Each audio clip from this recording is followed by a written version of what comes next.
Disclaimer. Keep in mind that I have not quit making remixes yet, as I am making this mainly, actually not mainly, but for one reason being, because I want to do a variety of things on my channel, as I have already started doing dance mashups and unboxing videos, and I will continue to do more stuff especially when I can. There will be a recap of my stuff in many kinds of videos later in the future. So as for right now, stay tuned for this GameCube controller test video. Hey guys, today I'd like to show how well the GameCube controller via an adapter can work on the Switch, the Nintendo Switch to be precise. So of course I got my Joy-Con over here, and I've got my GameCube controller. Yep, I've got that and my nice lamp. I like that lamp. And I've got this here, and I've got it connected there. Yes, there are a lot of wires around here, but that's how that stuff works sometimes.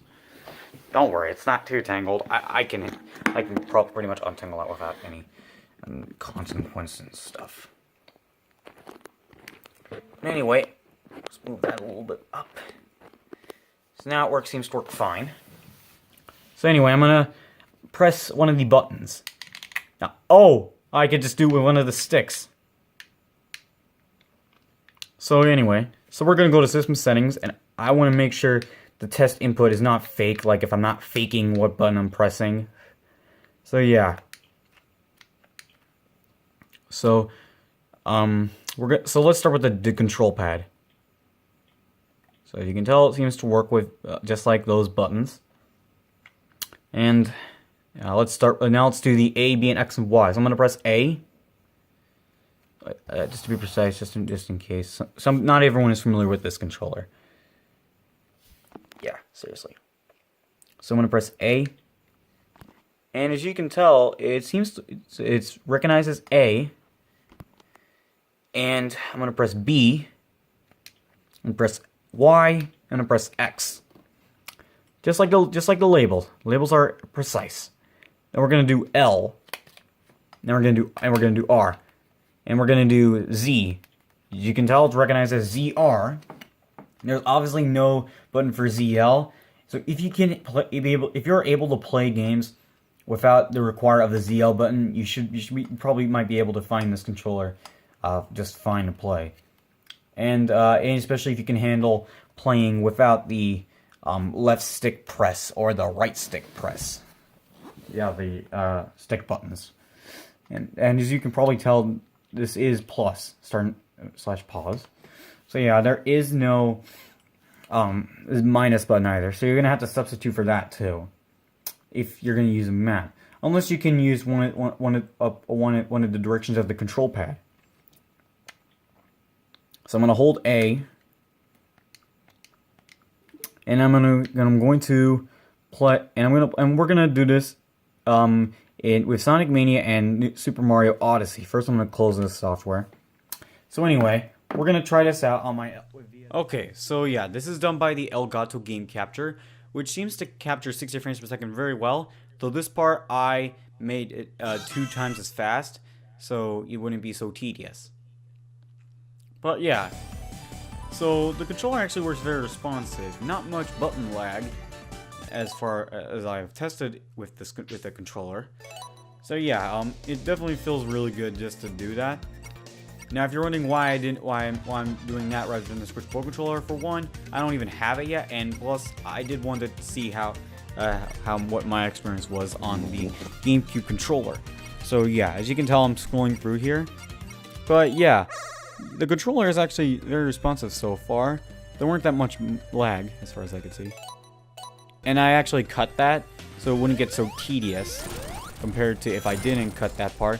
There was quite a long bit that was paused, so I decided to skip through that. And yeah, so the analog sticks seems to run fine. Well, it seems to work just fine. The buttons work fine too. Nothing really to complain about them, so maybe they're more than just fine. But yeah, they work pretty flawless. So, actually, they are pretty flawless. The response when you touch them is pretty flawless. And as you can tell, I've obviously got a game over. That was weird. Ah! Sorry about that, guys. That was just the phone. And once again, I cut through the menu part so it wouldn't be so tedious. Again. So yeah, the very responsive button pressing, and it seems to work just fine. And as obviously you can tell, I'm messing around with this platform, and yeah, and keep in mind that, like I probably said earlier, if I didn't, this was recorded after the thing. So yeah. And anyway, hold on a second, guys. Anyway, I had to pause what I was doing again. Despite that, I just had to cut some parts so the fade would be as smooth. It wouldn't look, this clip wouldn't look frozen when it starts fading.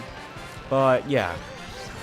So the controls are actually very responsive when I'm using this, when it's emulating a Switch Pro controller.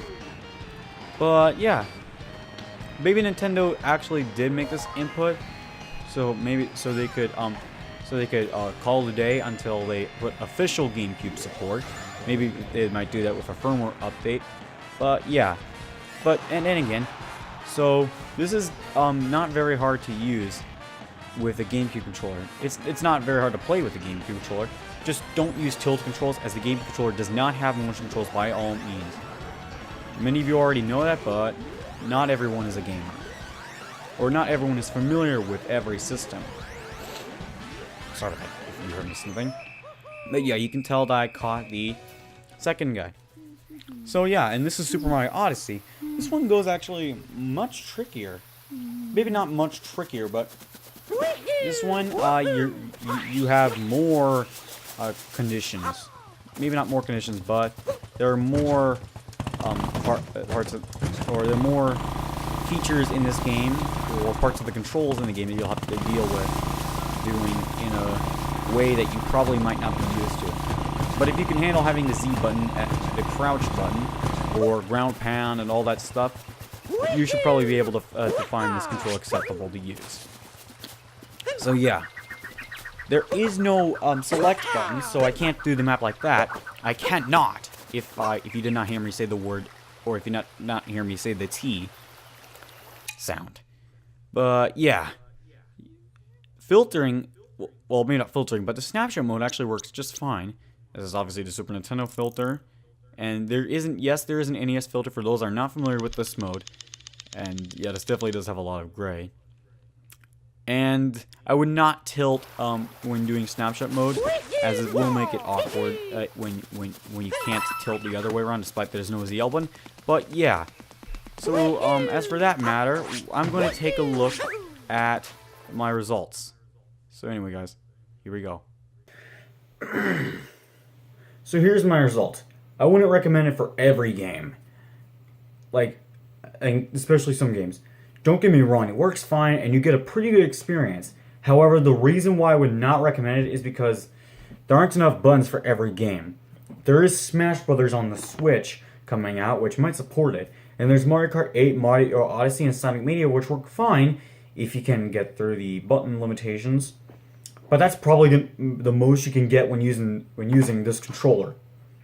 Some games can get a good use of this controller, but for other games like Splatoon 2, possibly Breath of the Wild, and other games, if they're gonna supporting this would be like milking a dead cow or a dead horse.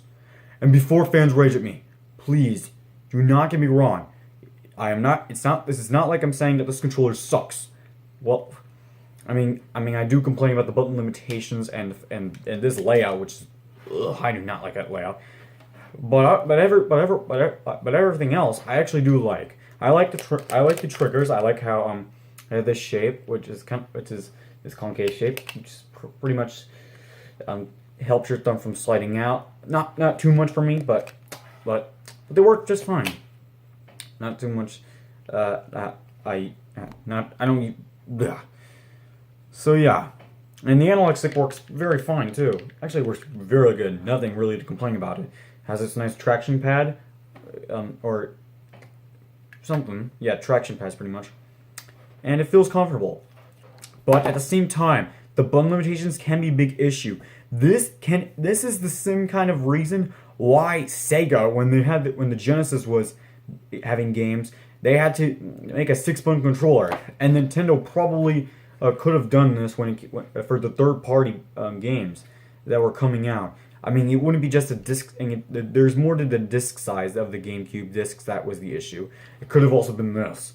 It had to be. So yeah, I think Nintendo just needs to make a Switch Pro controller that's designed like this. Maybe perhaps fix this as well.